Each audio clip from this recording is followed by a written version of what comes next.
नमस्कार, मैं ज्योतिष शास्त्री रमेश चौबे आज आपके समक्ष पुनः हमारी चर्चा के विषय को बढ़ाते हुए मैं कुंडली के नवम भाव को लेकर के उपस्थित हुआ हूं।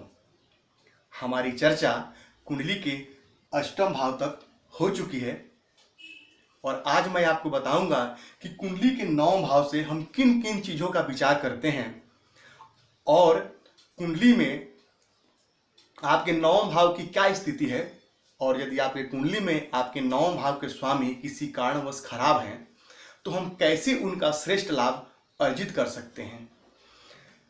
अब मैंने मेष लगन की कुंडली बना रखी है। अब यहाँ पे कोई भी राशि हो, यहाँ पे यदि 2 नंबर राशि हो तो 2, 3, 4, 5, 6, 7, 8, 9, 10, यहाँ 10 नंबर घर पड़ेगा, यहाँ 11 पड़े 12 पड़े, उससे आपको कोई लेना देना नहीं है। आप देखिए कि बस आपके नवम भाव में कौन सी ग्रह की राशि है। अब नवम भाव के जो कारक ग्रह हैं वो कौन है, तो देवगुरु बृहस्पति हैं और यहां पे सूर्य भी कारक हो जाते हैं। यहां पे सूर्य भी कारक माने गए हैं। अब आइए, मुख्य रूप से यहां के कारक तो देवगुरु बृहस्पति ही हैं। अब इस भाव से हम किन किन चीजों का विचार करते हैं हम उस पर चर्चा करते हैं। सबसे पहले तो हम यहाँ से भाग्य का विचार करते हैं। यह हमारा भाग्य स्थान है। हम धर्म का विचार यहीं से करते हैं, हम विद्या का विचार यहाँ से करते हैं, हम तीर्थ यात्रा का विचार, प्रवास का विचार और दान का विचार, इन सब का विचार हम कुंडली के नवम भाव से करते हैं। पराशर मुनि ने कहा है कि भाग्य फलम सर्वत्र न विद्या न चौपरोषम, अर्थात मनुष्य का भाग्य ही सर्वत्र उसके काम आता है। कर्म की प्रधानता तो है ही जीवन में, लेकिन भाग्य का भी मजबूत होना जिंदगी में अत्यंत ही आवश्यक है। यदि भाग्य आपका कमजोर है तो बहुत सारी ऐसी चीजें जो हैं आपकी जिंदगी में आते आते आपके हाथ से निकल जाती है और आप उसका लाभ अर्जित नहीं कर पाते हैं। जैसे मैंने आपको कल बताया था कि भाग्य भाव को स्वामी कुंडली के अष्टम भाव में यदि आके बैठे तो भाग्य का व्यय कर देता है। यदि हम भाग्य को लग्न बनाएंगे तो ये उसका 12वां घर पड़ेगा और 12वां घर जो कुंडली में होता है वो व्यय का होता है। तो यहाँ यदि यहाँ का स्वामी यदि यहाँ बैठ जाए तो उस भाव का यानी भाग्य का व्यय करता है। अब यदि मान लीजिए कि आपके कुंडली में भाग्य भाव के स्वामी यदि भाग्य भाव में ही बैठे हों, उदाहरण से यदि यहाँ पे देवगुरु बृहस्पति की राशि है और देवगुरु बृहस्पति यदि यहाँ पे बैठे हों तो अत्यंत श्रेष्ठ माना गया है। जातक जन्मजात भाग्यवान होता है। वो अपने भाग्य से अपने जीवन में उन सारी चीजों को प्राप्त करता है, हर प्रकार के सुख समृद्धि को प्राप्त कर लेता है। वहीं यदि भाग्य के स्वामी जाके लगन में बैठ जाए तब भी जातक का भाग्य उसके व्यक्तित्व से जुड़ जाता है, तब भी जातक अत्यंत भाग्यवान हो जाता है और जिंदगी में सारी चीजों को प्राप्त करता है। वहीं यदि भाग्य का स्वामी जाके लगन में बैठ जाए, क्षमा कीजिए, चतुर्थ भाव में बैठ जाए तो जातक का भाग्य जाके उसके सुख भाव में बैठ गया, यानी कि इसको केंद्र त्रिकोण राजयोग हम बोलेंगे, यानी त्रिकोण का स्वामी जाए केंद्र में, अत्यंत श्रेष्ठ। यदि आपके भाग्य भाव का स्वामी अच्छे भाव में बैठा है, कौन सी भाव में, तो 1, 2, 3, 4 इन चारों केंद्र में या त्रिकोण में या कुंडली के आय भाव में या धन भाव में या पराक्रम भाव में भी अच्छा ही कहूंगा, क्योंकि पराक्रम भाव में यदि आपके भाग्येश बैठेंगे तो उनकी दृष्टि आपके कुंडली के भाग्य भाव पर 7वीं दृष्टि पड़ेगी। अब देखिए कि वहां पे आपके भाग्य के स्वामी जो बैठे हैं उनकी डिग्री कितनी है।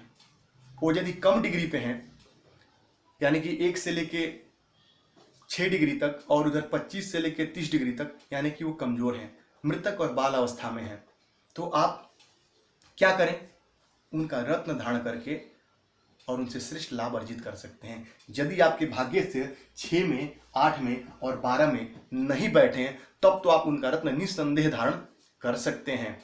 वहीं मैं आपको एक बात बताऊं कि यदि आपके भाग्य के स्वामी कुंडली के अष्टम भाव में बैठे हैं, व्यय तो करेंगे भाग्य का, तो जातक को अपने भाग्य भरोसे नहीं रह के बल्कि अपनी बुद्धिमत्ता का प्रयोग यहाँ करना चाहिए, मेहनत करना चाहिए।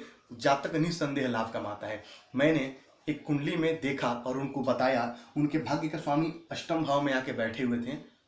उन्होंने 2-3 बार यूपीएससी एग्जाम में असफलता हासिल किया, लेकिन बाद में उन्होंने सफलता हासिल किया और प्रथम रैंक पाए थे वो। उसी प्रकार यदि आपके भाग्य का स्वामी छठे भाव में बैठ जाए तो जातक शत्रु से भी लाभ अर्जित कर लेता है, शत्रु से भी लाभ कमाता है। तो आप देखिए कि आपके भाग्य के स्वामी कहाँ बैठे हुए हैं। वहीं मैंने आपको बताया कि ये धर्म का भाव है। मनुष्य अपने जीवन में कितना धार्मिक होगा, कितने धर्म कर्म के कामों से लिप्त होगा, वो भी हम कुंडली के भाग्य भाव से ही विचार करते हैं। यहाँ यदि देवगुरु बृहस्पति बैठे हों और साथ में यदि उनके केतु भी बैठे हों, हालांकि राहु की भी दृष्टि पड़ेगी बृहस्पति पे, लेकिन केतु मोक्ष के कारण है, तो यहाँ यदि बैठे बृहस्पति के साथ तो जातक को आध्यात्मिक बनाएंगे। देवगुरु बृहस्पति यदि अकेले बैठे हैं तब भी जातक आध्यात्मिक होगा, धर्म कर्म को मारने वाला होगा, दान करने वाला होगा, जप तप करने वाला होगा। यहीं से मैंने आपको बताया कि हम तीर्थ यात्रा का विचार भी करते हैं। व्यक्ति अपने जिंदगी में कितनी तीर्थ यात्राएं करेगा, उसका विचार भी हम कुंडली के नवम भाव से करते हैं। मैंने आपको बताया था कि ये नवम भाव जो है उच्च शिक्षा का है। आपका उच्च शिक्षा कैसा होगा, इससे बहुत सारे लोग पूछते हैं क्या मैं पीजी इत्यादि कर सकता हूं। तो मैंने आपको कल बताया था कि ये गुप्त, ये जो है अनुसंधान का हमारा भाव है, लेकिन ये भाव भी हमारा जो है वो रिसर्च को दिखाता है। क्योंकि मान लीजिए यदि कोई डॉक्टरेट करता है तो किसी विषय को लेकर के उच्च शिक्षा प्राप्त कर रहा है, तो किसी विषय को लेके उसके ऊपर बहुत गंभीर अध्ययन करता है। तो ये गंभीर अध्ययन भी इस भाव से हम देखते हैं कि व्यक्ति कितना गंभीर अध्ययन करेगा और किस प्रकार से उच्च शिक्षा प्राप्त करेगा और उसकी उच्च शिक्षा कैसी रहेगी, उन सबका विचार हम कुंडली के नवम भाव से ही करते हैं। मैंने आपको बताया प्रवास का, छोटी मोटी यात्राओं को भी हम यहाँ से देखते हैं। छोटी मोटी जो यात्रा होती है, विदेश यात्रा भी जो छोटी मोटी होती है, उसको भी हम यहाँ से देखते हैं कि व्यक्ति की यात्रा कैसी रहेगी। वहीं ये जो है वो एक तरह से आप मानिए तो व्यक्ति के आध्यात्म की ओर कितनी उसका जो झुकाव है उसको दिखाता है कि व्यक्ति कितना आध्यात्मिक होगा। मैं आपको बता दूं कि यहीं पे यदि सूर्य या मंगल यदि मित्र राशिगत बैठ जाए या उच्च के बैठ जाए तो जातक उच्च पदक अधिकारी होता है। क्योंकि कुंडली के दसम भाव में मंगल और सूर्य को दिग्बल प्राप्त है, तो यहाँ से वो दिग्बल की ओर बढ़ते हैं, तो यहाँ पे बैठ के बड़ा अच्छा फल देते हैं। और मैंने देखा है कई अधिकारियों की कुंडली में यहाँ पे सूर्य और मंगल बैठ के जातक को उच्च पद दिलाते हैं। नवम भाव में बैठा हुआ मंगल भी जातक को सेना पुलिस इत्यादि में लेके आता है। ऐसा ही मैंने कई सारे कुंडलियों में देखा है। तो देखिए कि आपके कुंडली में आपके भाग्येश क्या वही बैठे हैं, अत्यंत श्रेष्ठ है। यदि कुंडली में यहाँ भाग्य भाव के स्वामी, मान लीजिए यदि यहीं पे यदि 8 नंबर की ही राशि पड़े, यहाँ पे 9 नंबर राशि न हो के यहाँ पे 8 नंबर की राशि हो, तो मंगल आपके उस भाव के स्वामी बनेंगे, भाग्य भाव के। अब मंगल भी यदि वहीं बैठे हों और देवगुरु बृहस्पति भी कुंडली के किसी अच्छे भाव में बैठे हों, अत्यंत ही श्रेष्ठ। जातक अपने भाग्य से सब कुछ प्राप्त करेगा। कैसे कैसे मिलता है भाग्य का सपोर्ट जीवन में? मान लीजिए कुंडली में नौकरी के योग थोड़े कमजोर भी हैं, थोड़े नौकरी के योग कुंडली में कमजोर है, लेकिन आपका भाग्य यदि मजबूत है, आप थोड़ा सा प्रयत्न करेंगे, आप उस चीज को पा जाएंगे। आप देखे होंगे बहुत सारे व्यक्ति लगातार मेहनत करते रहते हैं, बहुत सारे उनके जो साल हैं वो बेकार चले जाते हैं और उसका लाभ अर्जित नहीं कर पाते हैं जीवन में, यानी कि नौकरी प्राप्त नहीं कर सकते हैं। और कोई एक लड़का जो कम मेहनत करे, उसका भाग्य मजबूत है, बड़े आसानी से नौकरी प्राप्त कर लेता है।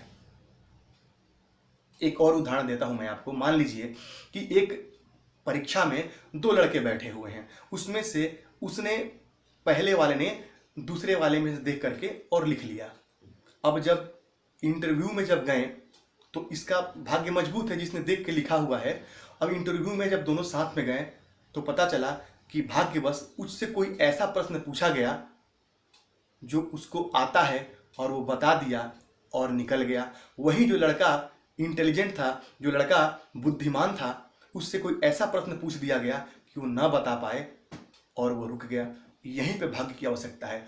भाग्य का मजबूत होना अत्यंत ही आवश्यक है। तो देखिए आपके कुंडली में आपके भाग्य भाव के स्वामी कैसे हैं। यदि आपके कुंडली में आपके भाग्य भाव के स्वामी नीच राशिगत बैठे हुए हैं, 6, 8, 12 में बैठे हुए हैं, तो निस्संदेह आपका भाग्य कहीं ना कहीं आपको परेशान करेगा। क्या करें, कैसे अपने भाग्य को मजबूत करें?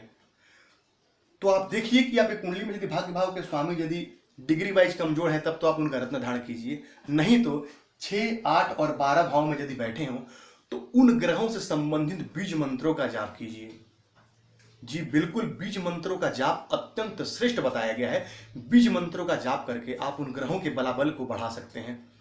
साथ ही साथ यदि आपके भाग्य भाव के स्वामी नीच राशिगत बैठे हुए हैं तो आप उनसे संबंधित दान पुण्य करके और उस ग्रह का लाभ अर्जित कर सकते हैं।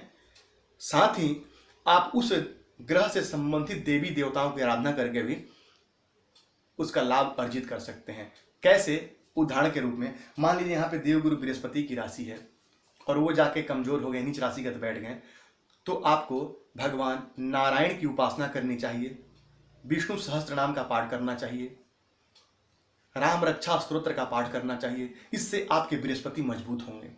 ऐसे भी यदि आपकी कुंडली बृहस्पति खराब हो तब भी आप इन उपायों को करके और अपने बृहस्पति को मजबूत कर सकते हैं। तो देखिए, भाग्य भाव अत्यंत ही महत्वपूर्ण है और यदि कमजोर है तो क्या उपाय करना है ये मैंने आपको बताया हुआ है। तो मुझे यकीन है कि आज मैंने जो आपको बताया वो आपको पसंद आया होगा। यदि आपको मेरी बताई हुई बातें पसंद आई हैं तो कृपा करके मेरे चैनल को सब्सक्राइब कीजिए, लाइक कीजिए और आप मुझसे कुछ पूछना चाहते हैं तो कमेंट बॉक्स में पूछिए, मैं निस्संदेह आपके सवालों का जवाब दूंगा। तो आपका दिन मंगलमय हो, इसी मंगल कामना के साथ आज के लिए इतना ही। नमस्कार।